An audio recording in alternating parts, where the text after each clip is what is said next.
Warung kecil di perempatan desa Kedung Ijo itu selalu tampak hidup, bahkan sebelum matahari benar-benar muncul. Asap tipis yang keluar dari dapur belakang menjadi penanda bahwa hari baru telah dimulai bagi Karimim dan istrinya, Sarmini. Mereka berdua sudah hampir 20 tahun berjualan rica-rica babi dan tongseng biawak hidangan yang mungkin tidak umum bagi sebagian orang. Tetapi justru itulah yang membuat warung mereka terkenal di wilayah Jawa Tengah. Aroma rempah yang kuat selalu berhasil menggoda siapa saja yang lewat.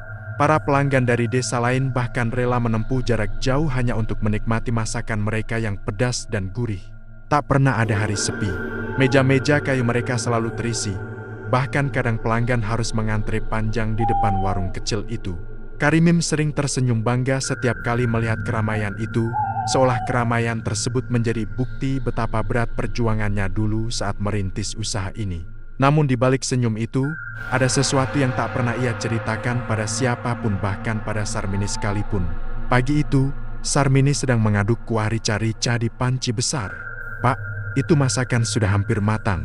Nanti kalau sudah ramai, tolong bantu bagian depan, ya," katanya sambil menyeka keringat. Karimin mengangguk pelan. "Iya, Bu, bentar lagi aku nyiapin piring." Wajah Karimim tampak berbeda akhir-akhir ini. Ia sering melamun, matanya kosong, seolah sedang memikirkan sesuatu yang berat. Umurnya sudah masuk 50 lebih, tapi garis-garis kecemasan yang kini menghiasi wajahnya bukan hanya soal usia. Ada bayangan masa lalu yang mulai mengejarnya. Anak-anak mereka, 2 laki-laki dan 1 perempuan, sudah lulus kuliah dan bekerja di kota. Hidup keluarga mereka sebenarnya sudah jauh lebih baik dari sebelumnya.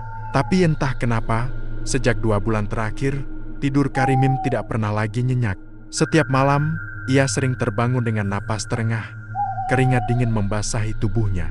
Ia tahu alasannya. Ia hanya tidak ingin mengakuinya. Warung semakin ramai menjelang siang. Bau daging biawak yang dimasak pedas menguar, bercampur dengan suara pelanggan yang memuji-muji rasa masakan mereka. "Pak Karimin, ini tongsengnya mantap, seperti biasa," ujar seorang pelanggan langganan. Karimin tersenyum tipis. "Alhamdulillah, iya, makasih, Pak. Silakan tambah lagi kalau kurang." Ia hampir saja mengucapkan kata yang biasa diucapkan orang lain. Padahal ia sendiri tak lagi berani mengucapkan pujian apapun yang berbau syukur secara langsung. Ia takut salah. Ia takut mengundang sesuatu. Ia takut mengingat makhluk yang dulu pernah memberikan pertolongan saat ia benar-benar terpuruk. Siang itu, saat warung mulai sedikit lengang, Karimin duduk di bangku panjang di sebelah warung. Ia menarik napas panjang, menatap pepohonan di pinggir jalan yang bergoyang diterpa angin. Sudah 20 tahun. Tanggal itu hampir tiba. Ia menggenggam ujung meja hingga jemari tuanya memutih. Ingatannya perlahan kembali pada masa ketika ia masih menjadi lelaki miskin yang baru kehilangan pekerjaan. Saat itu, istrinya sedang mengandung anak kedua. Mereka tidak punya tabungan, tidak punya keluarga kaya yang bisa membantu. Warung kecil pertama yang ia bangun hanya bertahan 3 bulan sebelum akhirnya bangkrut. Setiap malam, ia duduk di tanah kosong di belakang rumah, memandang gelap dan bertanya pada Tuhan mengapa hidupnya begitu berat. Sampai suatu malam, dalam keputusasaan yang dalam, ia mengucapkan kata-kata bodoh yang hingga kini ia sesali. "Siapapun, apapun, kalau bisa bantu aku bangun usaha supaya hidupku berubah, aku sanggup memberi apapun sebagai gantinya." Ia tak pernah menyangka ada yang mendengar. Pada malam itu pula, angin menjadi sunyi. Hening seolah seluruh suara dunia ditelan sesuatu yang gaib. Di tengah pekat yang bahkan lebih pekat dari malam biasanya, ia melihat sosok samar muncul di antara bayangan pohon pisang. Sosok tinggi, hitam, matanya merah mengambang tanpa kelopak. "Aku mendengar permintaanmu, Karimin." Suara itu bergaung, seperti datang dari dalam tanah dan dari balik telinganya sekaligus. Karimin muda waktu itu ketakutan setengah mati, tapi ia tak bisa bergerak. Bibirnya kaku, tubuhnya beku.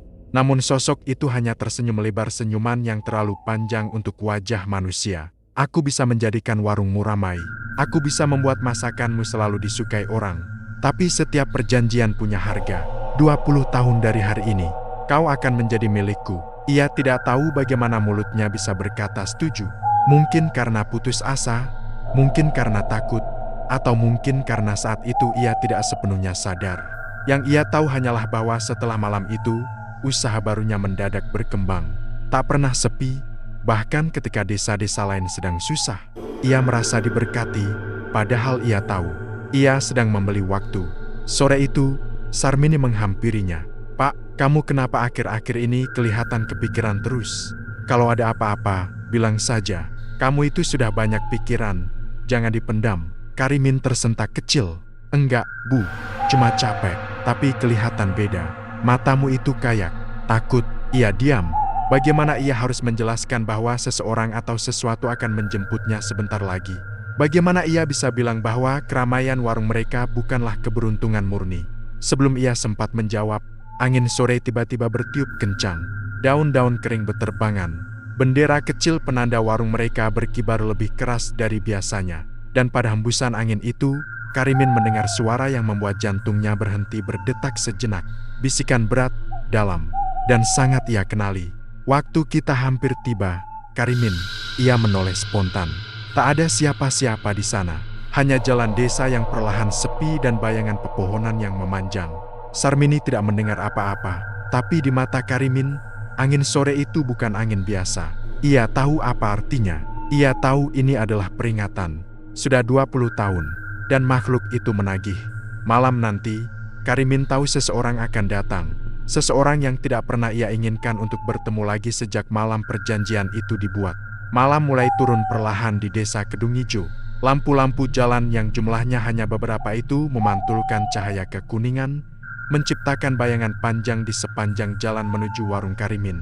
Setelah seharian berjualan, warung akhirnya ditutup. Sarmini tengah membereskan wajan-wajan besar di dapur, sementara Karimin duduk di bangku kayu dekat pintu samping, menatap gelap yang terasa semakin pekat dari biasanya. Hari ini suara bisikan itu datang lagi. Dan hari ini pula, ia merasakan sesuatu yang berbeda di udara seolah malam membawa beban yang menekan dada. Karimin mengusap wajahnya berkali-kali. Ia ingin menghapus rasa takut, tapi yang ada hanya kecemasan yang makin menebal. Ia tahu waktunya semakin dekat, dan ia tidak punya siapa-siapa untuk bisa ia mintai bantuan. Makhluk yang pernah didatanginya 20 tahun lalu itu bukanlah lawan manusia. Bahkan menyebut namanya saja Karimin tidak berani. "Pak, kok ngelamun lagi? Ini sudah selesai. Mending istirahat," kata Sarmini yang muncul dari balik tirai dapur sambil mengeringkan tangan. Karimin tersenyum kaku. "Iya, Bu, badan agak pegal." "Pegal atau mikir berat?" tanya Sarmini sambil duduk di sampingnya. Matanya menatap suaminya dalam-dalam. "Aku sudah hidup sama kamu puluhan tahun, Pak. Aku ngerti kalau kamu lagi sembunyikan sesuatu." Karimin terdiam. Hatinya bergolak. Ia ingin jujur, ingin mengatakan semuanya. Tapi jika ia cerita, apa yang bisa dilakukan Sarmini? Apa tidak malah membuat istrinya itu ketakutan setengah mati? "Bu, kalau suatu hari aku kenapa-kenapa, kamu jaga diri, ya. Jaga warung, jaga anak-anak." Sarmini langsung memukul pelan pahanya. "Kamu ngomong apa sih? Kok kayak orang mau pamit jauh? Kamu ini gimana sih?" Karimin menelan ludah. "Aku cuma jaga-jaga saja." Sarmini menggeleng. "Kamu itu makin aneh. Sudah, ayo masuk, nanti masuk angin." Karimin berdiri, tapi sebelum ia melangkah masuk, angin malam berhembus dingin, lebih dingin dari biasanya. Seolah ada sesuatu yang berjalan melewati mereka. Sarmini memeluk lengannya sendiri. "Kok dingin banget malam ini?" Karimin tahu itu bukan dingin biasa. Malam semakin dalam. Sarmini sudah tidur, tapi Karimin tidak bisa memejamkan mata. Ia duduk di ruang tamu, lampu kecil redup menerangi ruangan. Jam dinding berdetak pelan, namun setiap detiknya terdengar lebih keras di telinganya. Tuk, tuk, tuk. Setiap suara seperti penghitung mundur menuju sesuatu yang mengerikan. Ia memeras keringat dingin, tangan gemetar, nafasnya pendek-pendek. Ia bertanya-tanya, apakah makhluk itu akan datang malam ini, atau esok, atau saat ia sedang berjualan? Dan kalau makhluk itu datang, apa yang akan terjadi pada tubuhnya, ruhnya, atau mungkin warung ini? Lamunannya buyar ketika suara ketukan pelan terdengar dari luar. Tok, tok, tok. 3 ketukan. Tidak keras, tapi cukup untuk membuat jantungnya melonjak. Ia menegang, menatap pintu utama. Suara ketukan itu tidak seperti suara tetangga atau pelanggan. Tidak seperti manusia. Ada nada berat dan hampa di baliknya, seolah yang mengetuk tidak menggunakan tangan, tapi sesuatu yang lain. Tok, tok, tok. Karimin berdiri perlahan, lututnya lemas. Ia menatap pintu itu tanpa berani mendekat. Hingga akhirnya, dengan suara tercekat ia bertanya, siapa?" Tidak ada jawaban. Hanya udara yang mendadak terasa lebih dingin. Ia menelan ludah. Kalau ada keperluan, besok siang saja datangnya. Sekarang sudah malam. Hening. Tiba-tiba, suara berat yang sama seperti 20 tahun lalu bergema, meski tidak berasal dari balik pintu. Suara itu muncul di belakangnya dekat sekali. Sudah 20 tahun. Karimin berbalik spontan, dan seketika itu tubuhnya membeku. Ruang tamu yang tadinya tampak biasa kini terasa lebih gelap, seolah lampu kecil yang menyala kehilangan cahayanya. Dan di sudut ruangan, berdiri sosok tinggi dengan bayangan lebih pekat dari malam. Sosok itu tidak sepenuhnya tampak, seperti diselimuti kabut hitam yang terus bergerak. Namun matanya 2 titik merah seperti bara menyala menembus gelap. Karimin mundur 1 langkah, lalu 1 langkah lagi. "Jangan di sini, jangan di rumahku." Makhluk itu tidak bergerak, tapi suaranya terdengar lebih dekat. "Kau yang memanggilku dulu, kau yang meminta bantuan, kau yang menginginkan keramaian warungmu. Tetapi itu dulu, aku waktu itu terpaksa." Makhluk itu tertawa kecil. Suaranya seperti tulang digeser dengan kasar. "Setiap perjanjian punya harga, dan aku datang untuk menagihnya." Karimin mulai menangis tanpa suara. "Jangan sekarang, anak-anakku baru mulai hidupnya. Istriku, dia tidak tahu apa-apa. Justru karena mereka tidak tahu, kau bisa pergi tanpa menyusahkan mereka." Karimin memegang dadanya. "Aku mohon, beri aku waktu sedikit lagi. Seminggu, sehari, apa saja." Sosok hitam itu bergeming. "Waktumu sudah habis sejak matahari terbenam tadi. Kau hanya hidup lebih lama karena aku sengaja membiarkanmu melihat keluargamu malam ini." Karimin jatuh berlutut, air matanya menetes deras. "Aku salah, aku bodoh. Tapi jangan minta nyawaku. Ambil saja apapun yang lain. Uang, warung ini, kebahagiaanku. Apa saja." Makhluk itu maju 1 langkah. Lantai tempat ia berdiri tampak menghitam. "Yang aku inginkan hanyalah apa yang telah kau janjikan." Pada detik itu, Sarmini membuka pintu kamar. "Pak, siapa kamu?" ngomong sama wajahnya langsung pucat ketika melihat sosok hitam itu. Tubuhnya melemas, tapi ia masih bisa bersuara pelan, hampir seperti bisikan, "Astagfirullah." Makhluk itu menoleh ke arah Sarmini, dan ruangan seketika menjadi lebih dingin. Karimin panik. Jangan lihat dia." "Sarmini, tutup pintunya." Sebelum Sarmini sempat bergerak, makhluk itu mengeluarkan suara lirih namun memekakan telinga. "Manusia yang tidak terkait jangan ikut campur." Sarmini terpental ke belakang, jatuh di lantai koridor kamar. Ia tidak pingsan, tapi tubuhnya gemetar. Matanya penuh ketakutan. Karimin histeris. "Cukup, aku ikut. Asal jangan sakiti dia." Makhluk itu menatapnya lagi. "Kalau begitu, ikutlah." Gelap pekat mulai melingkupi ruangan. Cahaya lampu meredup seperti ditelan sesuatu. Angin dingin bergerak memutari Karimin, membentuk pusaran tak terlihat yang membuatnya sulit bernapas. Sarmini hanya bisa memanggil nama suaminya dengan suara lemah. "Pak, jangan pergi." Karimin menoleh padanya, mencoba tersenyum meski wajahnya basah oleh air mata. "Bu, maafkan aku." Itu adalah kata-kata terakhir yang berhasil ia ucapkan sebelum tubuhnya terseret oleh kekuatan gelap yang tidak bisa dilawan manusia. Sarmini berteriak memanggil suaminya, namun suara itu tenggelam oleh pekat malam. Malam yang membawa Karimin menuju takdir yang telah ia buat sendiri 20 tahun lalu. Udara pagi terasa sangat berbeda bagi Sarmini. Rumput di halaman rumah masih basah oleh embun, tetapi tidak ada suara bangun pagi dari suaminya seperti biasanya. Tak ada langkah kaki menuju dapur, tak ada riuh suara panci yang dibuka, tak ada aroma bumbu yang sedang digoreng. Semua terasa kosong, seakan rumah itu kehilangan ruhnya. Sarmini duduk di kursi ruang tamu, tempat terakhir suaminya terlihat. Matanya bengkak, napasnya berat. Ia tidak tidur semalam. Setelah makhluk hitam itu muncul dan menyeret Karimin, ia hanya bisa menangis sambil memanggil nama suaminya, berharap semuanya hanya mimpi. Namun pagi tetap datang, dan Karimin tidak pernah kembali. Kamar mereka sepi, warung masih terkunci, dan Sarmini tidak berani menyentuh apapun. Ia takut jika sentuhan kecil saja bisa membuatnya runtuh. Sarmini tidak tahu harus mulai dari mana. Mau melapor ke siapa? Apa yang harus ia katakan? Suaminya hilang diseret makhluk gaib. Orang-orang pasti menganggapnya sudah tidak waras. Ia menatap pintu ruang tamu. hanya pintu kayu biasa. Tapi semalam, pintu itu seperti perbatasan antara dunia nyata dan sesuatu yang jauh lebih gelap. Tempat suara tak dikenal mengetuk, tempat makhluk itu muncul tanpa membuka pintu. Sarmini meremas ujung selendangnya.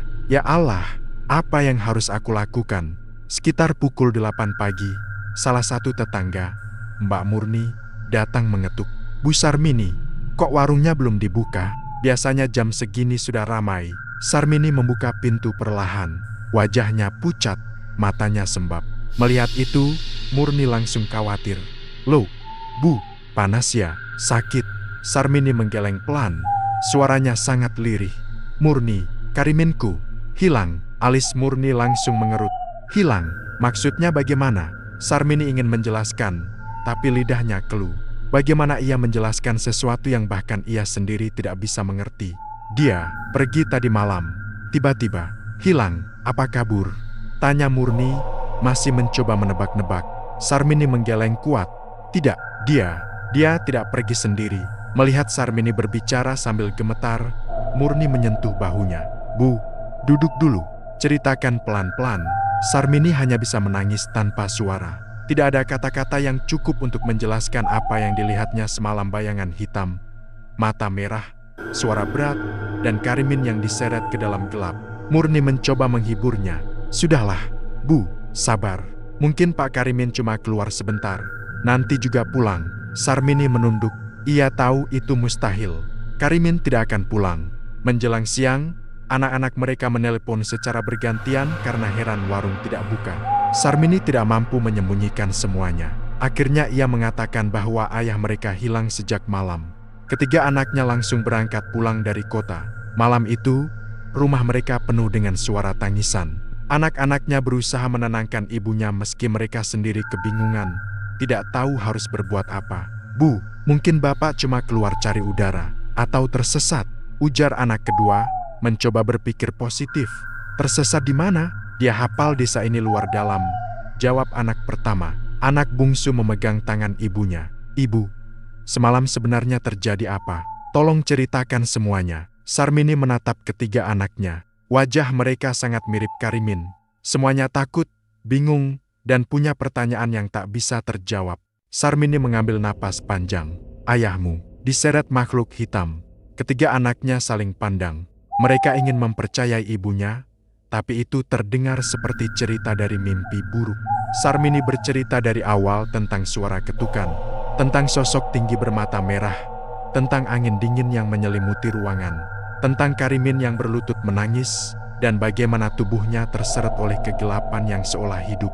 Mereka mendengarkan tanpa menyela, meski ekspresi mereka tegang.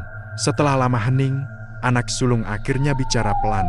Bu, kalau apa yang ibu lihat itu benar, berarti ayah sudah punya urusan yang tidak kita ketahui. Sarmini menunduk. Aku juga baru tahu semalam. Esoknya, mereka mencari ke berbagai tempat, laporan ke kantor desa, bertanya kepada warga, menyisir pinggir sungai, masuk ke kebun belakang desa. Tapi hasilnya nihil. Tidak ada jejak, tidak ada petunjuk, seolah Karimin menghilang tanpa meninggalkan bekas. Saat sore tiba, anak sulung mengajak ibunya duduk di teras. Bu, selama ini Bapak pernah cerita yang aneh-aneh? Atau ada kebiasaan yang ibu rasa janggal? Sarmini berpikir keras. Akhir-akhir ini dia sering ketakutan, bangun malam-malam, keringatan, seperti dikejar sesuatu. Tapi dia tidak pernah bilang apa-apa. Bisa jadi itu ada hubungannya dengan makhluk itu, ujar anak bungsu. Anak kedua menambahkan, Pak Karimin dulu pernah bilang pada saya bahwa waktu merintis warung, semuanya berjalan terlalu mudah. Dia cuma bilang rezeki sudah jalannya. Tapi sekarang aku jadi curiga. Kecurigaan itu menggantung di udara. Sarmini merasa perutnya mual. Jadi, ayahmu membuat perjanjian. Tidak ada yang menjawab, tapi tatapan mereka cukup menjelaskan segalanya. Malam ketiga setelah hilangnya Karimin, sesuatu kembali terjadi. Sarmini tidak bisa tidur. Ia duduk di ruang tamu, lampu menyala redup, sama seperti malam kejadian. Hawa malam itu aneh, terlalu dingin untuk ukuran desa mereka. Ia merapatkan selimut, memandang pintu rumah dengan hati was-was. Anak-anaknya tidur di kamar masing-masing. Mereka lelah setelah seharian mencari. Saat jarum jam menunjukkan hampir tengah malam, angin sepai-sepai tiba-tiba berhenti. Tidak ada suara jangkrik, tidak ada suara angin. Sunyi, sunyi yang tidak wajar. Sarmini mulai gelisah. Tubuhnya merinding. Ia memandang sekeliling, mencoba memastikan bahwa tidak ada yang berubah. Namun, tiba-tiba ia melihatnya bayangan panjang di sudut ruangan. Sama seperti malam itu. Sarmini menutup mulut, menahan jeritan.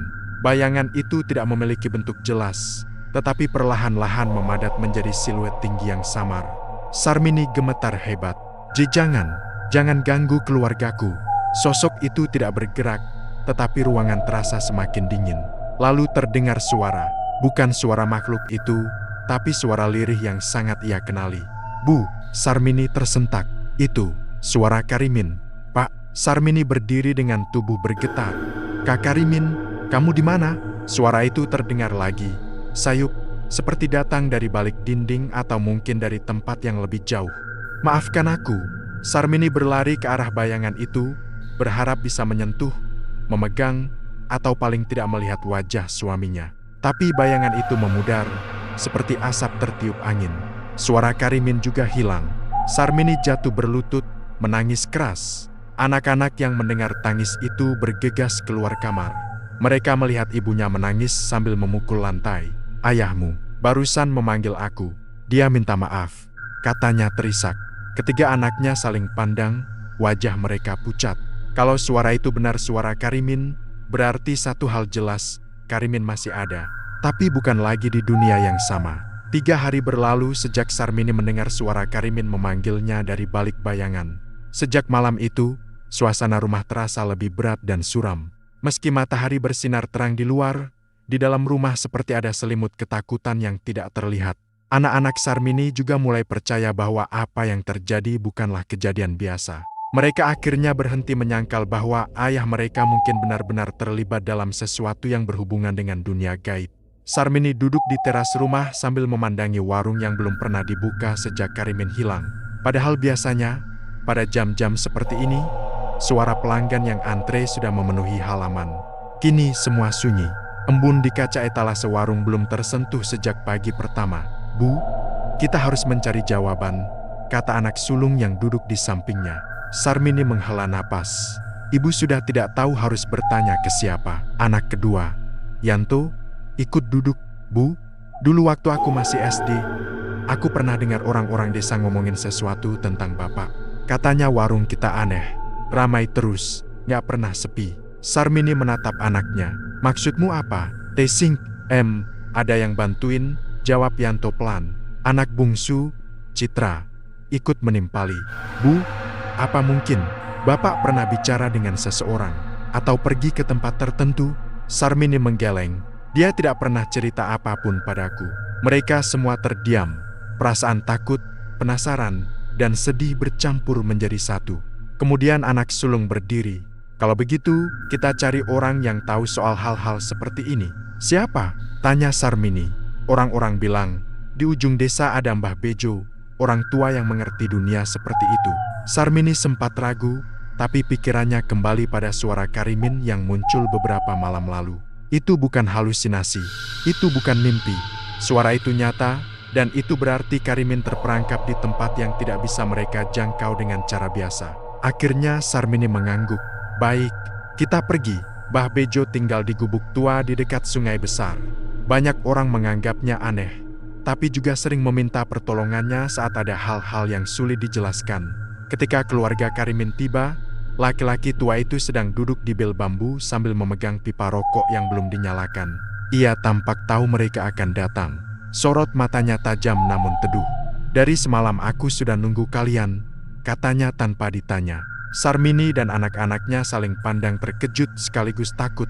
Mbah Bejo melanjutkan, "Kalian datang karena Karimin, kan?" Sarmini hampir saja menangis mendengar nama itu diucapkan orang lain. "Iya, Mbah, tolong kami." Mbah Bejo memberi isyarat agar mereka duduk. Angin di sekitar mereka terasa lain tidak terlalu dingin, tapi cukup membuat bulu kuduk berdiri. "Karimin sudah lama berurusan dengan sesuatu yang bukan manusia," kata Mbah Bejo dengan suara pelan. 20 tahun lalu, dia datang padaku, bukan secara langsung. Dia berdiri di dekat sungai ini, malam-malam, dengan wajah putus asa. Sarmini terbelalak. "Jadi, Mbah lihat?" Saya tidak mendekat, jawabnya. Saya cuma menyaksikan dari jauh. Dan saya lihat ia berbicara, bukan pada manusia, pada makhluk yang hidup di antara gelap dan bayang-bayang. Anak bungsu menutupi mulutnya. Jadi Bapak benar-benar bikin perjanjian? Mbah Bejo mengangguk pelan. Ia menawarkan sesuatu. Saat itu ia berkata ingin warungnya maju, keluarganya sejahtera, rezekinya lancar. Tapi makhluk itu tidak pernah memberi cuma-cuma. Harganya nyawa. Sarmini mulai menangis. Kenapa dia tidak cerita padaku? Mbah Bejo menatapnya dengan iba. Orang terdesak itu, Nak, kadang tidak bisa berpikir jernih. Setelah perjanjian terjadi, biasanya dua hal bisa terjadi. Yang pertama, orang itu melupakan sebagian momen perjanjian sebagai bentuk bayaran awal. Yang kedua, ia sengaja diam, takut keluarganya tidak bisa menerima. Sarmini menutup wajahnya, sesenggukan. Anak-anaknya memeluknya erat. Lalu sekarang bagaimana, Mbah? Tanya anak sulung dengan suara serak. Bapak bisa kembali atau tidak? Mbah Bejo menghela napas panjang. Sulit, tapi bukan tidak mungkin. Ketiganya menatap penuh harapan. Namun, lanjutnya, apa yang kalian hadapi bukan hal remeh. Makhluk itu tidak tinggal di dunia ini, melainkan di sebuah tempat yang berada di antara kegelapan dan pikiran manusia. Tempat di mana perjanjian dibuat, tempat di mana jiwa disimpan. Sarmini merinding. Lalu bagaimana kami masuk ke sana? Mbah Bejo bangkit dan berjalan pelan ke dalam gubuknya. Ia kembali membawa sebuah kotak kayu kecil yang tampak sangat tua. Ini bukan tempat yang bisa kalian datangi seperti masuk rumah orang, jelasnya. Kalian butuh petunjuk. Petunjuk itu biasanya ada pada barang terakhir yang disentuh Karimin sebelum ia dibawa. Sarmini dan anak-anak saling pandang. Mereka mencoba mengingat kejadian malam itu. Dia duduk di kursi ruang tamu, kata Sarmini lirih. Jadi kursi itu harus diperiksa, ujar Mbah Bejo. Setelah meminta izin, Mbah Bejo ikut keluarga itu kembali ke rumah. Sesampainya di sana, ia langsung menuju ruang tamu. Kursi kayu tempat Karimin duduk masih ada di posisi yang sama. Sarmini bahkan tidak berani memindahkannya. Mbah Bejo berdiri di hadapannya, lalu menutup mata dan meraba permukaan kursi itu perlahan. Ruangan menjadi sangat sunyi. Lalu, tiba-tiba tubuhnya bergetar kecil. Di sini, ada sisa energi yang kuat, gumamnya. Anak-anak menelan ludah. Mbah Bejo membuka mata perlahan. Karimin tidak hilang begitu saja. Ia meninggalkan sesuatu, semacam jejak. Jejak ini bisa dijadikan pintu untuk melacak kemana ia dibawa. Pintu? Maksudnya, portal? Tanya Yanto. Bukan portal yang bisa kalian lihat, jawab Mbah Bejo. Tapi pintu batin. Petunjuk ini akan menunjukkan arah. Sarmini menggenggam selendang erat-erat. Mbah, apa kami bisa menjemput Karimin? Mbah Bejo menatapnya lekat. Bisa, tapi ada syarat. Apapun itu, jawab anak sulung tegas. Kami lakukan. Mbah Bejo mengangguk. Baik, tapi dengarkan dulu. Ia menatap kursi itu lagi, lalu berkata pelan namun tegas. Petunjuk yang akan kita temukan bisa membawa kalian pada jejak Karimin. Tapi juga bisa mengundang makhluk itu kembali. Sarmini pucat. Dan jika ia datang lagi, lanjut Mbah Bejo, kali ini bukan hanya Karimin yang ia mau, tapi seluruh keluarga. Ketiga anaknya terdiam. Sarmini menutup mulutnya, menahan tangis dan rasa takut yang bercampur. Lalu, dengan suara bergetar namun tegas, ia berkata, meskipun begitu, aku tetap harus menyelamatkan suamiku. Mbah Bejo menatapnya lama, lalu mengangguk. Kalau begitu, malam ini kita mulai. Malam itu, rumah keluarga Karimin tidak lagi terasa seperti tempat tinggal biasa. Ada ketegangan yang menggantung di udara, seperti benang halus yang bisa putus kapan saja. Lampu-lampu diterangi cahaya redup, angin malam menembus celah-celah jendela, dan suara alam seperti menghilang. Tidak ada jangkrik, tidak ada hembusan angin. Hanya kesunyian yang terlalu sempurna untuk dianggap wajar. Sarmini duduk di kursi ruang tamu bersama ketiga anaknya. Mbah Bejo duduk di lantai, di depan kursi yang pernah menjadi tempat Karimin terakhir kali terlihat. Di depannya, kotak kayu tua sudah dibuka, memperlihatkan beberapa benda aneh. Sepotong kain hitam, beberapa akar kering, dan batu kecil yang bentuknya tidak beraturan. Semua ini untuk apa, Mbah? Tanya anak sulung dengan hati-hati. Untuk membuka jejak, bukan portal, bukan pintu yang terlihat, jawab Mbah Bejo sambil menata benda-benda itu di lantai. Ini cara untuk melihat kemana jiwa ayahmu dibawa. Citra, anak bungsu, menggenggam tangan ibunya. "Bu, kamu yakin mau lihat ini? Kalau takut, kita bisa." Sarmini menggeleng kuat. "Ibu harus lihat. Ibu harus tahu kemana ayahmu berada." Mbah Bejo mulai menutup mata. Ia menarik napas panjang, lalu membakar akar kering yang menimbulkan aroma tajam, seperti campuran tanah basah dan kayu lapuk.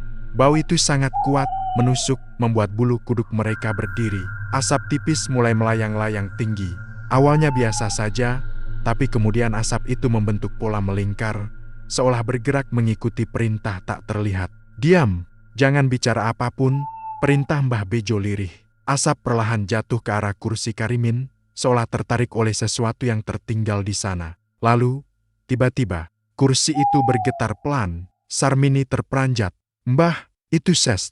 Jangan bicara." Getaran itu makin lama makin keras, namun tidak terdengar suara apapun. Hanya gerakan, seperti ada sesuatu yang bergerak di dalam kayu. Kemudian, bayangan hitam muncul di bawah kursi, tidak berasal dari lampu, tidak berasal dari tubuh siapapun. Bayangan itu memanjang, bergerak-gerak seperti makhluk yang hidup. Citra menutup mulutnya menahan jeritan. "Ya Tuhan!" Mbah Bejo membuka mata perlahan. "Itu, jejak makhluk yang menjemput ayahmu." Sarmini mematung, tak berkedip.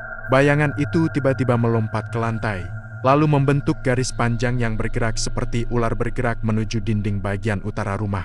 Anak kedua, Yanto, menelan ludah. "Dia pergi ke arah sana." Mbah Bejo mengangguk. "Ke utara, tapi bukan ke tempat yang bisa manusia jangkau dengan berjalan kaki." Bayangan itu lalu berhenti tepat di tengah ruangan. Perlahan-lahan, bayangan itu berubah bentuk, menggembung, melebar, lalu memanjang seperti sosok manusia. Namun bentuknya tetap tidak jelas. Hanya siluet gelap dengan 2 titik merah samar. Sarmini memucat. "Itu dia, makhluk yang semalam datang, yang bawa suamiku." Citra mulai menangis. "Bu, aku takut." Anak sulung memeluk adiknya erat. Mbah Bejo berdiri perlahan. "Tenang, ini hanya jejak, bukan makhluk aslinya. Dia tidak bisa menyentuh kalian kalau kalian tidak memanggil namanya." Bayangan itu mendongak, seolah menatap mereka. Mulutnya yang samar seperti bergerak, lalu terdengar suara berat yang menggema di seluruh ruangan. "Waktumu sudah habis." Sarmini tersentak keras. Itu, suara yang sama. Bayangan itu mengangkat tangan panjangnya yang seperti ranting kering. Lalu, di tengah kepulan asap, bayangan itu memudar perlahan. Namun sebelum hilang sepenuhnya, terdengar bisikan lirih sangat pelan. Hampir tidak terdengar, tapi jelas, "Utara, sungai, batas waktu." Dan bayangan itu lenyap. Hening menyelimuti ruangan selama beberapa detik. Tidak ada yang berani bicara. Sarmini berpegangan pada lengan kursi, tubuhnya masih bergetar seperti daun. Setelah cukup lama, anak sulung akhirnya bertanya, "Mbah, apa maksudnya sungai? Sungai yang mana?" Mbah Bejo meraih tongkatnya. "Ada satu tempat di utara desa, tempat yang tidak pernah kalian datangi. Sungai besar yang dulu jadi pembatas desa. Dulu sebelum kalian lahir, orang-orang sering hilang di sana." Yanto mengernyit. "Hilang bagaimana? Tidak ditemukan jasadnya, tidak ditemukan jejaknya. Mereka pergi begitu saja." Mbah Bejo menatap mereka serius. "Itu sungai yang sama dengan tempat Karimin membuat perjanjian dulu." Sarmini menutup mulutnya. "Jadi, tempat itu gerbangnya?" "Gerbang batin," jawab Mbah Bejo. "Tidak bisa kalian lihat dengan mata biasa, tapi bisa dirasakan. Dan dari jejak tadi, makhluk itu membawa Karimin ke tempat yang lebih dalam." Citra mengusap matanya sambil gemetar. "Mbah, apakah ayah masih hidup?" Mbah Bejo tidak langsung menjawab. Ia menarik napas panjang sebelum berkata, "Jiwa Karimin belum musnah. Itu sebabnya kalian masih mendengar suaranya. Ia terjebak di antara dunia manusia dan dunia gelap." Sarmini langsung memegang dada. "Syukur, berarti dia masih bisa diselamatkan." "Bisa," kata Mbah Bejo, "tapi hanya jika kalian punya keberanian untuk masuk ke wilayah yang sama." Anak sulung bertanya, "Apa yang harus kami lakukan, Mbah?" Mbah Bejo mengambil batu kecil dari dalam kotak. Batu itu tampak biasa, tapi warnanya keabuan gelap seperti arang yang tidak terbakar. "Kalian harus pergi ke sungai itu malam hari. Bukan siang, bukan sore, hanya malam." "Kenapa harus malam?" tanya Yanto. "Karena malam adalah waktu ketika tabir antara dunia manusia dan dunia lain menipis," jawab Mbah Bejo. "Saat itulah kalian bisa mencari pintu menuju jejak Karimin." Sarmini menatap batu itu dengan takut. Apa batu itu? Bisa bawa kami ke Karimin? Bukan membawa, jelas Mbah Bejo. Hanya menunjukkan. Selebihnya, kalian harus berani melangkah sendiri. Citra mengusap air matanya. Kalau kita gagal, Mbah? Mbah Bejo menatap mereka serius. Kalau kalian gagal, kalian juga bisa tersesat seperti Karimin. Atau lebih buruk, kalian semua bisa menjadi bagian dari dunia gelap itu. Sarmini menggenggam batu itu kuat-kuat. Mbah, aku tidak peduli. Aku sudah menikah dengan Karimin puluhan tahun. Kami melewati susah dan senang bersama. Aku harus menjemputnya. Anak-anaknya tidak menghalanginya. Mereka tahu ibu mereka lebih keras hati dari siapapun. Mbah Bejo menatap ke arah dinding utara rumah. Baik, kalau begitu, malam ini juga kita mulai perjalanan pertama. Perjalanan pertama? Tanya anak sulung. Berarti, ada lebih dari satu, masih banyak yang kalian belum ketahui, kata Mbah Bejo pelan. Ini baru langkah awal. Jejak sudah terlihat, tapi jalan menuju Karimin masih panjang. Ia menatap pintu rumah, lalu berkata dengan suara yang membuat tubuh semua orang merinding, karena makhluk itu. Sekarang tahu kalian sedang mencarinya. Malam itu turun dengan perlahan, seperti selimut gelap yang menutup seluruh desa. Tidak ada bintang, tidak ada cahaya bulan, seolah langit sengaja menutupi apapun yang akan terjadi. Sarmini dan anak-anaknya bersiap di dalam rumah. Di luar, suara angin berdesir perlahan, membawa dingin yang menusuk tulang. Mbah Bejo berdiri di depan pintu, membawa tongkat tuanya dan sebuah lentera kecil yang cahayanya redup namun stabil. Kita harus berangkat sekarang, katanya pelan. Sebelum tengah malam, karena batas antara dua dunia akan terbuka mulai jam itu. Anak sulung mengangguk, meski wajahnya jelas ketakutan. Yanto merapikan jaketnya, sementara Citra memeluk tubuhnya sendiri, menggigil bukan hanya karena dingin. Sarmini menggenggam batu hitam yang diberikan Mbah Bejo. Batu itu terasa hangat di tangan, seolah menyimpan sesuatu yang hidup di dalamnya. Bu, kata anak sulung pelan, kalau nanti terjadi sesuatu Sarmini langsung memotong, kita pergi bersama. Kita pulang bersama, tidak ada yang membantah. Mereka berjalan menembus pekarangan, meninggalkan rumah yang seakan menatap kepergian mereka dengan was-was. Jalan menuju utara desa adalah jalur yang jarang dilewati warga. Rumputnya tinggi, pohon bambu di kiri kanan mengeluarkan suara gesekan yang terdengar seperti bisikan. Citra merapat pada kakaknya. Ini jalannya, kok gelap banget? Memang, jawab Mbah Bejo. Semakin dekat ke sungai, semakin gelap. Cahaya tidak suka berada di sana. Kata-kata itu membuat semua merinding. Di kejauhan terdengar suara burung hantu. Lalu keheningan kembali. Mereka berjalan beberapa menit dalam sunyi, hingga akhirnya Yanto bersuara lirih. Mbah, kenapa sungai itu ditinggalkan orang? Apa karena kejadian hilangnya warga dulu? Mbah Bejo mengangguk tanpa menoleh. Betul, tapi bukan hanya itu. Sungai itu bukan tempat biasa. Ada sesuatu yang hidup di sana, sesuatu yang lebih tua dari desa ini. Makhluk? Tanya Citra dengan suara kecil. Bukan makhluk tunggal. Mbah Bejo berhenti sebentar dan menatap mereka. Sungai itu punya penjaga, dan penjaganya tidak suka didatangi manusia malam hari. Sarmini menelan ludah. Ia ingin bertanya lebih banyak, tapi mulutnya terasa berat. Setelah perjalanan panjang, suara air mengalir akhirnya terdengar. Namun, bukan suara sungai yang menenangkan. Suara itu berat, seperti air yang menabrak batu besar, bercampur dengan gemuruh rendah yang berasal entah dari mana. Cahaya lentera Mbah Bejo menyingkap sedikit bentuk sungai itu lebar, hitam, dan berputar pelan seperti permukaan minyak. Tidak ada cahaya yang memantul dari airnya, seolah air itu menyerap cahaya. Anak sulung mundur setengah langkah. Itu, sungainya. Ya, jawab Mbah Bejo, sungai yang menjadi batas. Mereka berdiri di bibir sungai. Angin berhenti, udara diam, seperti dunia menahan napas. Sekarang, kata Mbah Bejo, keluarkan batu itu. Sarmini mengangkat batu hitam di telapak tangannya. Pada saat itu, sesuatu terjadi. Batu itu bergetar pelan. Getarannya makin lama makin jelas, lalu mengeluarkan cahaya redup seperti bara api. Citra memekik kecil. Bu, batunya sih. Diam, seru Mbah Bejo. Jangan panik. Cahaya pada batu itu kemudian memanjang ke arah sungai, membentuk garis tipis yang melayang di udara. Garis itu seperti benang tipis yang menghubungkan tangan Sarmini ke permukaan air. Lalu, air sungai terbelah sedikit.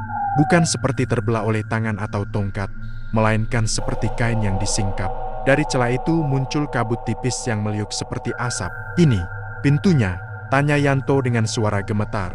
"Bukan pintu penuh," jawab Mbah Bejo. "Hanya celah. Dari sini kita bisa melihat jejak langkah Karimin." Sarmini menatap sungai yang mulai berubah bentuk. Alirannya yang tadinya pelan berubah menjadi pusaran kecil. Di tengah pusaran itu, muncul bayangan-bayangan yang mirip dengan bentuk manusia. "Karimin!" Sarmini memegang bibir sungai, nyaris maju. "Jangan sentuh airnya," teriak Mbah Bejo. "Kalau kamu sentuh, tubuhmu bisa ditarik ke dalam." Sarmini mundur dengan napas tak teratur. Bayangan di dalam air perlahan memalingkan wajah samar. Walau bentuknya kabur, Sarmini langsung mengenalinya. Itu benar-benar Karimin. Namun wajah Karimin tidak seperti yang ia ingat. Wajah itu tampak cekung, pucat, seperti menghilang sebagian. Mata Karimin tampak gelap, seperti tidak punya bola mata, hanya 2 cekungan dalam. Citra mulai menangis lagi. Ayah kenapa?" Bayangan Karimin membuka mulutnya. Tidak ada suara pada awalnya, hanya gelembung yang muncul di permukaan air. Lalu suara gema yang bariton dan berat terdengar. "Emi." "Nih." Suara itu terdengar seperti 2 orang berbicara sekaligus, suara Karimin dan suara laki-laki asing yang lebih tua. Sarmini jatuh berlutut. "Ya Allah, Karimin, kamu dengar aku. Kita di sini." Bayangan itu bergerak lagi. Tangannya yang kabur perlahan meraih ke arah mereka. "Mi, waktu habis." "Apa maksudmu waktu habis?" "Karimin, kamu bicara sama aku," teriak Sarmini panik. Tiba-tiba, permukaan air bergetar keras. Pusaran air membesar. Cahaya batu di tangan Sarmini berkedip-kedip seperti lilin tertiup angin. Mbah Bejo langsung berdiri tegak. "Mundur semua, ada sesuatu yang muncul." Air sungai memercik ke udara, dan dari bawah permukaan, muncul tangan hitam panjang, bukan tangan manusia. Tangan itu mencoba meraih bayangan Karimin. "Tidak!" jerit Sarmini.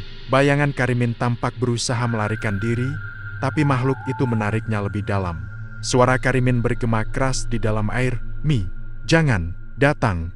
Kemudian bayangan itu ditarik paksa hingga lenyap dari permukaan air. Sungai kembali tenang dalam sekejap, seolah tidak terjadi apa-apa. Sarmini menangis tanpa suara, tubuhnya gemetar. Anak-anaknya menahan ibunya agar tidak jatuh ke dalam air. Mbah Bejo mengusap wajahnya. "Itu dia, penjaga sungai, makhluk yang mengawal perjanjian. Dia tidak mau Karimin kembali." Sarmini terseduh. "Jadi, kita terlambat." Mbah Bejo menggeleng. "Belum, Karimin masih hidup, tapi waktunya hampir habis. Kalian dengar sendiri, kita harus apa, Mbah?" tanya anak sulung lirih. Mbah Bejo memandang sungai yang gelap. Wajahnya serius, jauh lebih tegang daripada sebelumnya. "Kita harus membuka pintu sepenuhnya," katanya. "Bukan hanya melihat. Kita harus masuk." Semua terdiam. Sarmini memandang sungai hitam itu, lalu batu di tangannya, kemudian wajah anak-anaknya. "Aku akan masuk," katanya tegas.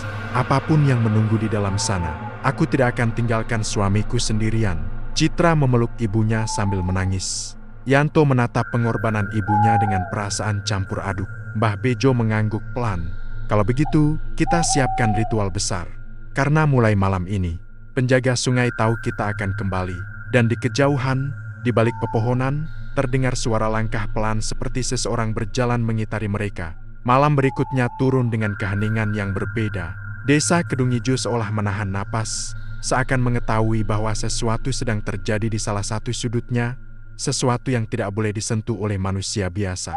Angin malam dingin, tetapi tidak berisik, tidak ada suara serangga, tidak ada suara burung, bahkan suara dedaunan pun seperti enggan bergerak. Di halaman belakang rumah Mbah Bejo, Sarmini dan ketiga anaknya duduk melingkar di dekat tungku kecil yang apinya dipadamkan setengah. Bau dupa tipis memenuhi udara. Citra bersandar pada bahu kakaknya, masih terlihat trauma setelah apa yang mereka lihat di sungai semalam. Yanto duduk diam, namun matanya tak bisa melepaskan pandangannya dari tangan ibunya yang menggenggam batu hitam itu erat-erat. Sementara itu, Mbah Bejo sedang menyiapkan perlengkapan ritual. Ada tikar anyaman tua yang digelar di tanah. Sebuah kendi tanah liat berisi air dari sumur tua, seikat akar pohon beringin, dan seutas benang merah panjang. Ketika semuanya siap, ia duduk perlahan. Wajahnya terlihat jauh lebih tua daripada sebelumnya. "Sebelum kita mulai," katanya lirih, "aku perlu kalian mengerti satu hal. Ritual ini bukan untuk melemahkan penjaga sungai atau melawan jin itu. Kita hanya berusaha membuka celah yang semalam muncul dan memperkuatnya agar bisa dilewati manusia tanpa langsung diseret makhluk penjaga. Anak sulung bertanya dengan ragu, kalau masuknya bisa. Keluarnya gimana, Mbah? Pertanyaan itu membuat semua menoleh. Sarmini yang sejak tadi diam, mengangkat wajahnya perlahan. Kita semua masuk, kita semua keluar. Itu syaratnya. Wajahnya tegas, meski matanya basah. Mbah Bejo memandangnya beberapa detik, lalu mengangguk pelan. Ya, tidak boleh ada satu pun tertinggal di dalam. Kalau ada satu saja yang tertinggal, celah sungai akan menutup, dan tidak ada yang bisa dibuka lagi. Citra menggigit bibir, Yanto mengepalkan tangan. Rasa takut, cemas, dan tekad bercampur jadi satu. Ritual dimulai. Mbah Bejo mengambil benang merah dan melilitkannya perlahan pada batu hitam di tangan Sarmini. Setelah itu, ia menaburkan sedikit abu dupa di atas batu. Batu itu berdenyut pelan lebih kuat dari sebelumnya. Batu ini bukan sekadar penunjuk jalan, jelas Mbah Bejo. Batu ini membawa jejak diri Karimin. Jejak itu akan menuntun kalian. Ia kemudian menyerahkan sebuah kendi kecil kepada Sarmini. Ini air sumur tua, bukan air biasa. Air ini akan melindungi kalian dari bayangan yang tinggal di sungai. Kalau kalian melihat sosok yang menyerupai seseorang yang kalian kenal, jangan dekati, jangan sentuh. Percayai batu itu saja. Suasana semakin tegang. Citra mulai menangis tanpa suara. Anak sulung memeluknya sebentar, berusaha menenangkan. Yanto tetap diam, namun ia tampak mempersiapkan diri untuk kemungkinan terburuk. Mbah Bejo kemudian menaburkan akar beringin di sekeliling lingkaran tempat mereka duduk. Akar-akar itu membentuk bentuk seperti lingkaran pelindung. Selama kalian berada di dalam lingkaran ini, tidak ada makhluk dari sungai yang bisa mendekat, katanya. Tapi ingat, perlindungan lingkaran hanya bertahan sampai batu itu memancarkan cahaya penuh. Setelah itu, kalian harus pergi, tidak boleh menunggu. Sarmini mengangguk. Kami mengerti, Mbah. Mbah Bejo menarik napas panjang. Baik, kita mulai. Dari jauh, tepat dari arah sungai, terdengar suara gemuruh rendah. Seperti air yang berputar besar, atau seperti suara napas makhluk raksasa. Angin tiba-tiba bertiup dari arah itu, membawa bau tanah basah bercampur lumpur. Citra langsung memegang tangan kakaknya. Sungai itu, sudah tahu kita mau datang lagi. Memang, jawab Mbah Bejo tanpa menoleh. Makhluk penjaga tidak akan tinggal diam. Lalu ia memejamkan mata, menengadahkan tangan, dan mulai membaca doa-doa tua yang bahkan terdengar asing di telinga anak-anak Sarmini. Doa itu bergetar, berat, seperti berasal dari tempat lain.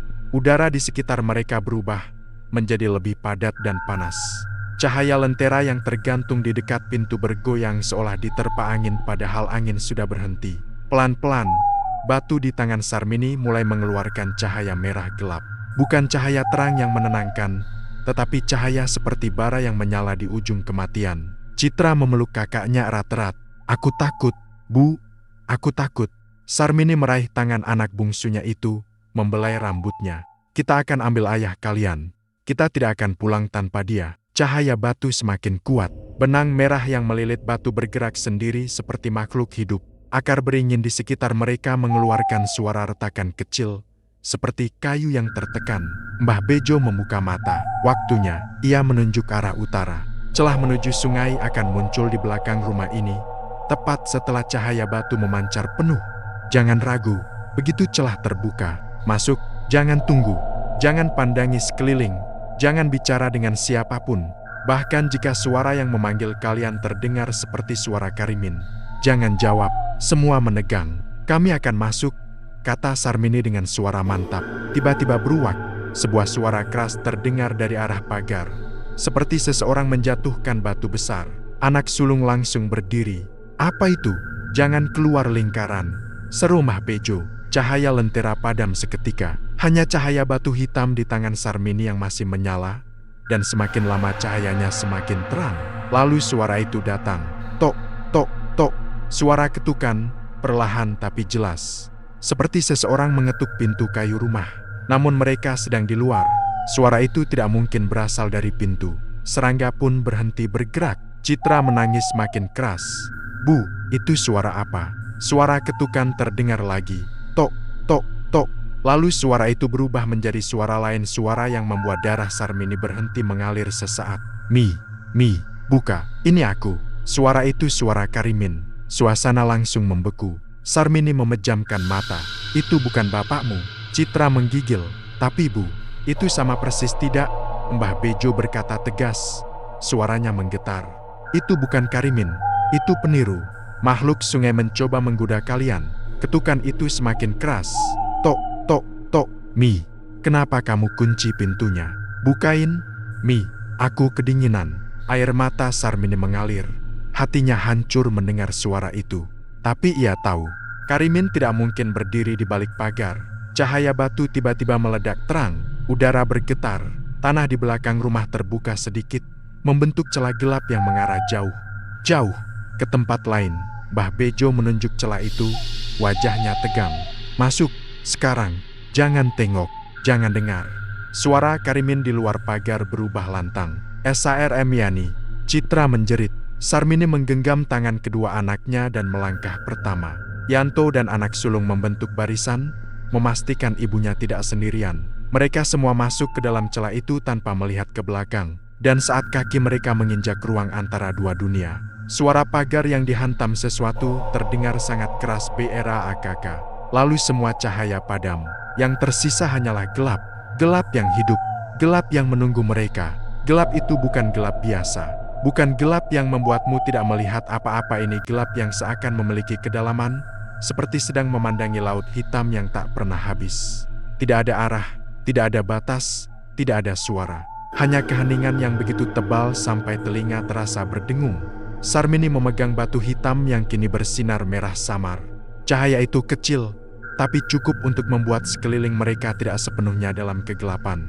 Citra memegang lengan ibunya erat-erat, hampir tak berani membuka mata. Yanto dan anak sulung berada di sisi kanan dan kiri, menjaga agar mereka tidak terpisah. Bu, kita di mana? Bisik Citra. Sarmini menarik napas dalam-dalam. Di antara, dunia ini bukan dunia manusia, nak. Tapi kita harus lewat sini kalau mau menemukan bapak kalian. Mereka melangkah maju. Tanah di bawah kaki terasa lembut seperti pasir basah, tapi dinginnya menggigit. Setiap langkah membuat seakan ada sesuatu yang bergerak di bawah permukaan tanah, mengikuti dari bawah. Pegangan, jangan renggang, kata anak sulung. Suaranya tegas, tapi getaran kecil tidak bisa ia sembunyikan. Cahaya batu perlahan membentuk garis tipis ke depan, seperti benang merah yang melayang di udara. Itulah penunjuk arah. Mereka hanya harus mengikuti garis itu. Tidak boleh terlalu cepat, tidak boleh terlalu lambat. Mbah Bejo pernah bilang, di dunia ini, waktu berjalan lain. Kalau kalian berhenti terlalu lama, jejak kalian bisa terhapus. Sarmini ingat itu jelas, dan ia tidak berani berhenti. Setelah beberapa langkah, suara samar mulai muncul. Suara yang tidak berasal dari seseorang, melainkan dari udara itu sendiri. Suaranya rendah, seperti gumaman banyak orang yang berbicara bersamaan namun tidak jelas. Citra menutup telinganya. Aku dengar orang-orang. Bu, aku dengar suara orang. Terus jalan, jawab Sarmini. Jangan dengarkan mereka. Yanto mempercepat langkah. Itu suara siapa sebenarnya? Sarmini menjawab tanpa menoleh. Jiwa yang pernah terjebak di sini. Jiwa yang tidak berhasil keluar. Hening sejenak. Citra semakin memegang tangan ibunya kuat-kuat. Suara-suara itu mulai berubah. Semakin jelas. Ada suara laki-laki, perempuan, anak kecil, bahkan suara tangis bayi. Kadang terdengar seperti memanggil, kadang seperti menggeram marah. Namun semakin jauh mereka berjalan, suara itu berubah menjadi lebih personal. Mi, kenapa kamu tinggalin aku? Sarmini langsung berhenti. Tangannya bergetar. Suara itu suara Karimin. Sangat jelas, sangat dekat, seperti berdiri di belakang telinganya. Bu, Yanto menyentuh bahunya. Jangan dengar. Sarmini memejamkan mata, menahan air mata. Itu bukan bapakmu. Itu penjaga yang mencoba memancing kita. Tapi meski ia berkata begitu, hatinya bergejolak. Karena suara itu sama persis suara Karimin yang ia dengar saat pertama kali mereka menikah. Suara yang selalu memanggilnya dari ruang depan saat warung sedang ramai. Mi, aku kedinginan. Tolong jemput aku. Sarmini menutup mulutnya agar tidak menangis. Anak sulung memalingkan wajah. Itu bukan ayah. Kita jangan berhenti. Mereka melanjutkan langkah. suara itu berubah lagi. Tapi kali ini, suara itu suara seseorang yang lain, suara Citra saat kecil. "Bunda, aku takut gelap. Jangan tinggalin aku." Citra tersentak dan hampir melepaskan tangan ibunya. "Bu, itu suaraku. Jangan dengar," seru Sarmini cepat, memegang tangan putrinya lebih kencang. Suara itu menirukan tangisannya semasa kecil. Suara yang dulu sering terdengar ketika Citra takut tidur sendiri. Citra mulai menangis. "Bu, mereka tahu suara kita semua." Yanto menelan ludah. Makhluk di sini tidak hanya meniru, mereka memakan ketakutan orang. Setelah berjalan beberapa lama, cahaya batu tiba-tiba meredup. Garis merah yang memandu arah mulai berkedip-kedip, seperti sinyal yang terganggu. "Kenapa, Bu?" Citra panik. Sarmini mengangkat batu itu. Getarannya terasa berbeda, lebih kuat, tapi dari arah yang salah. Bukan menarik ke depan, melainkan ke samping kanan. Tiba-tiba, dari arah kanan terdengar suara langkah kaki cepat. Bukan langkah satu orang, banyak, terlalu banyak. Kegelapan di sisi kanan mereka bergerak, seperti air hitam yang sedang naik. Anak sulung bersiaga, ada sesuatu di kanan. Dari dalam gelap itu, muncul sosok bayangan. Siluet manusia, banyak sekali, puluhan. Mereka bergerak pelan, tapi langkahnya mantap. Mereka tidak punya wajah, hanya rongga gelap di tempat wajah seharusnya berada. Citra memekik. "Mereka lihat kita." Sosok-sosok itu mendekat. Langkah mereka tak bersuara, tapi bayangan tubuh mereka memanjang, seolah mengikuti bentuk kaki manusia, tapi lebih lentur dan terlalu cepat. Sarmini meraih anak-anaknya. "Cepat, kita harus ikuti cahaya batu." Tapi batu justru menarik ke kanan, kata Yanto. Sarmini menatap batu tersebut. Cahaya di dalamnya berputar liar. Jika batu menarik ke kanan, itu berarti Karimin ada di arah itu, katanya lirih.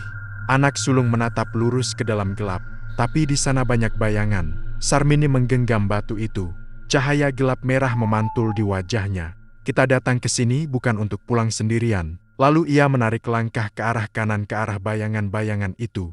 "Mama, jangan ke arah mereka," teriak Yanto. Namun belum sempat mereka bergerak lebih jauh, salah satu sosok bayangan melompat maju dengan gerakan tak wajar. Ia melayang rendah, tubuhnya memanjang seperti kain hitam yang ditiup angin. Citra menjerit. Anak sulung mendorong adiknya, dan sosok bayangan itu hampir meraih bahu Citra, sebelum mendadak berhenti. Sosok itu seperti terbakar tanpa api. Wajahnya atau bagian depannya mencair, mengelupas seperti lilin panas. Semua terkejut. Lalu mereka melihat penyebabnya. Batu hitam di tangan Sarmini menyala sangat terang, seperti bara merah gelap yang ingin meledak. Bayangan-bayangan itu memekik tanpa suara dan mundur beberapa langkah, seolah takut pada cahaya itu. Sarmini menatap mereka satu persatu. "Kalian tidak bisa menyentuh kami. Batu ini membawa jiwa suami saya. Kalian tidak punya kuasa atasnya." Bayangan-bayangan itu diam, tetapi tubuh mereka bergerak tidak wajar, seperti gelombang hitam yang ketakutan dan marah sekaligus. Garis merah cahaya batu tiba-tiba muncul lagi, kini jelas dan terang menunjukkan satu arah lurus ke depan, bukan ke kanan. Yanto menghela napas lega. Itu jalannya. Tanpa menunggu lagi, mereka semua berlari. Bayangan-bayangan itu mengejar dari belakang, langkahnya cepat, tubuhnya memanjang seperti asap pekat. Mereka berlari tanpa suara, tapi tekanan udara di belakang terasa seperti badai mengejar. Sarmini menggenggam batu sambil terus berlari. "Jangan lepas, jangan berhenti." Citra hampir tersandung, tapi kakaknya menariknya tepat waktu. Yanto memegang pinggang ibunya agar tidak jatuh. Semakin mereka berlari, semakin lapisan gelap di sekitar terkuak. Jalan panjang itu terbuka sedikit demi sedikit, seolah mereka sedang berlari di dalam terowongan bayangan. Bayangan-bayangan di belakang semakin dekat. Yanto menoleh dan melihat salah satunya hanya berjarak 3 langkah darinya. Sosok itu melayang cepat, seolah tubuhnya tidak menyentuh tanah. "Bu, mereka makin dekat. Terus lari," teriak Sarmini. Dan tepat saat salah satu tangan bayangan itu hampir menyentuh bahu Yanto, tanah di depan mereka pecah menjadi cahaya merah. Bukan cahaya yang menenangkan, bukan cahaya putih. Ini cahaya seperti darah, pekat, panas, tetapi hidup. Cahaya itu naik ke atas seperti tirai, memisahkan mereka dari bayangan-bayangan itu. Bayangan-bayangan berteriak suara panjang, seperti jutaan bisikan yang diseret paksa. Mereka mundur cepat, terlempar oleh cahaya itu. Lalu hening. Tirai cahaya darah itu perlahan mereda, dan ketika cahaya itu menghilang, di depan mereka terbuka ruang besar. Bukan lagi terowongan gelap, namun sebuah dataran luas yang diterangi cahaya merah lembut dari batu-batu besar di sekelilingnya. Di tengah dataran itu berdiri seseorang, siluet hitam seorang laki-laki. Perlahan, sosok itu menoleh. Wajahnya pucat, matanya cekung, tubuhnya sedikit membungkuk. Namun tidak salah lagi, itu Karimin. Sarmini menutup mulut, tangisnya pecah seketika. Karimin, dan untuk pertama kalinya sejak 20 tahun lalu, lelaki itu membuka mata dan menatap keluarganya. Tetapi, sesuatu dalam sorot matanya tidak sama.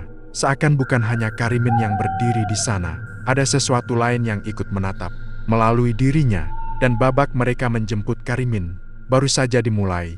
Dataran merah itu terasa seperti dunia yang tidak pernah mengenal matahari. Batu-batu besar menyala samar, seolah berdenyut mengikuti irama napas makhluk yang tak kasat mata. Udara dingin menusuk, tetapi ada sesuatu yang lebih dingin dari udara itu, tatapan Karimin. Sarmini berdiri mematung, memandang suaminya yang kini berdiri hanya beberapa langkah di depan.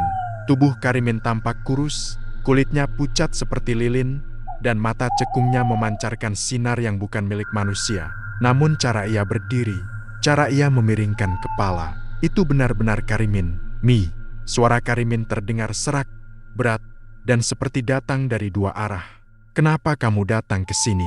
Suara itu membuat Sarmini menangis.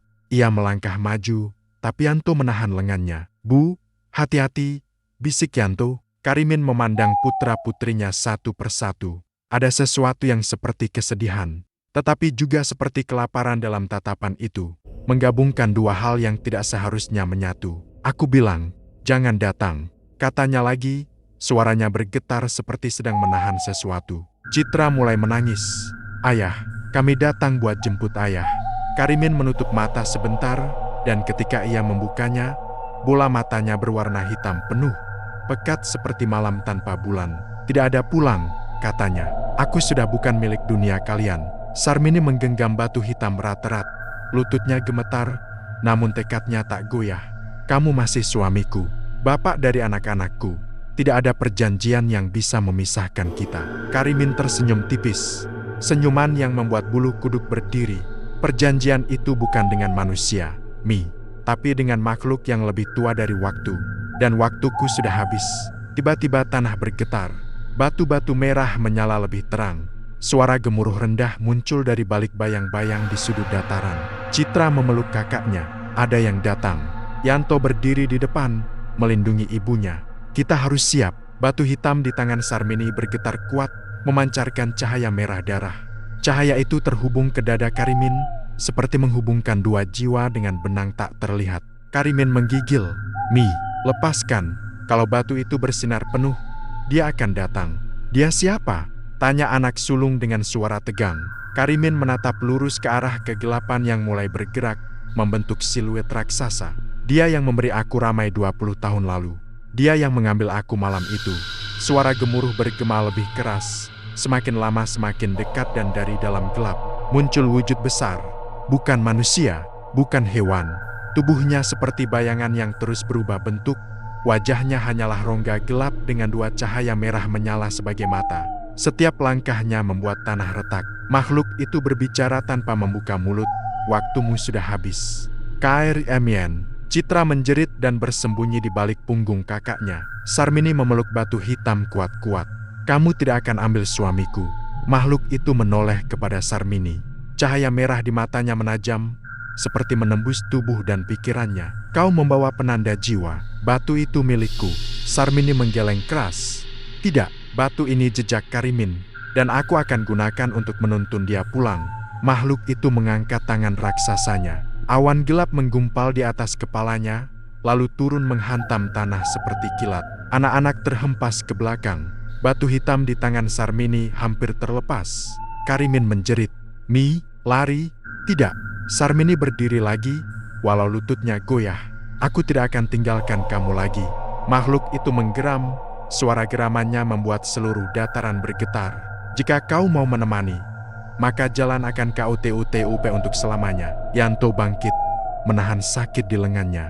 "Bu, apapun yang terjadi, Kita harus lawan dia. Anak sulung mengangguk, matanya tegas. Kita tidak akan biarkan ayah hilang lagi. Sarmini memegangi batu hitam erat-erat. Kalau perjanjian dibuat dengan darah, maka perjanjian bisa diputus dengan tekad, katanya mantap. Ia mengangkat batu hitam itu tinggi-tinggi. Cahaya merah menyembur keluar seperti api. Makhluk itu meraung keras. Itu bukan milikmu. Sarmini memandang suaminya. Karimin, kalau kamu masih bisa dengar aku, pegang benang ini. Ikuti cahaya ini. Jangan lepaskan. Karimin mengerang. Dua kekuatan di dalam dirinya saling tarik-menarik. Tubuhnya gemetar hebat. Mei, tolong aku. Itu suara Karimin. Suara suaminya yang dulu. Tanpa ragu, Sarmini menghadapkan batu ke arah makhluk raksasa itu. Aku bukan datang untuk menyerahkan dia. Aku datang untuk menebus dia. Batu itu memancarkan cahaya besar, cahaya merah keemasan yang sangat terang. Cahaya itu menyambar Karimin, menyelimuti tubuhnya seperti jaring cahaya. Mengikat jiwa Karimin kuat-kuat. Makhluk itu menjerit marah. Berhenti, dia milikku. Ia melompat maju, mencoba mencengkram Karimin. Yanto dan kedua saudaranya serempak berdiri menghadang.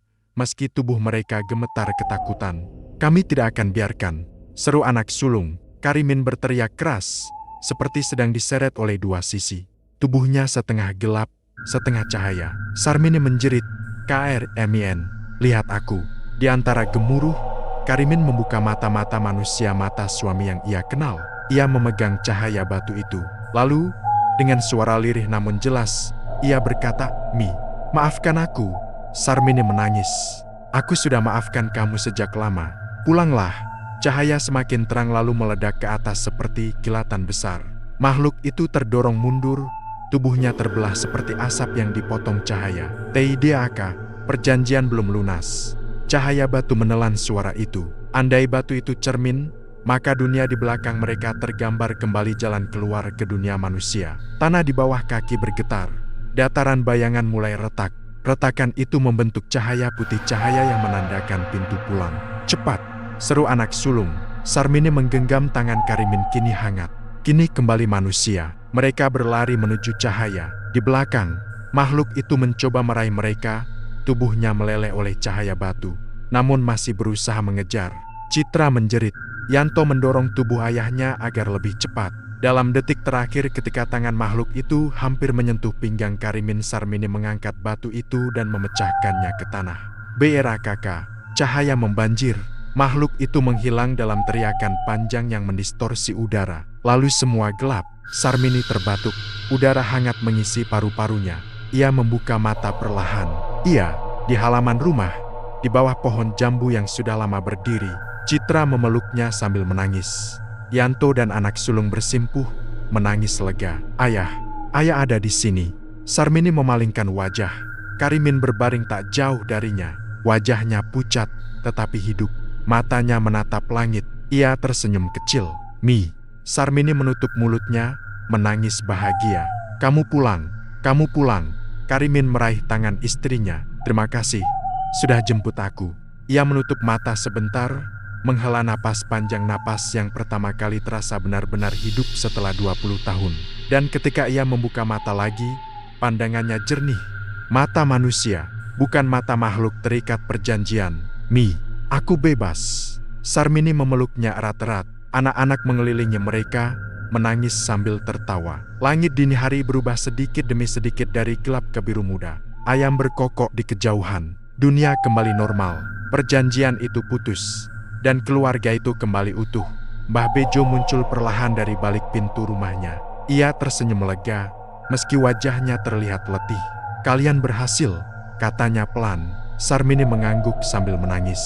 Kami pulang, Mbah. Mbah Bejo menatap mereka satu persatu. Setiap perjanjian gelap bisa diputus. Kalau keluarga berdiri bersama, ia menghela napas panjang. Tapi ingat, makhluk itu mungkin tidak bisa kembali. Tapi dunianya masih ada. Sarmini menatap suaminya. Karimin tersenyum tipis. Mau sebesar apapun gelap, kalau kita bersama, aku tak takut lagi. Dan pagi itu, untuk pertama kalinya setelah bertahun-tahun, suasana terasa benar-benar damai.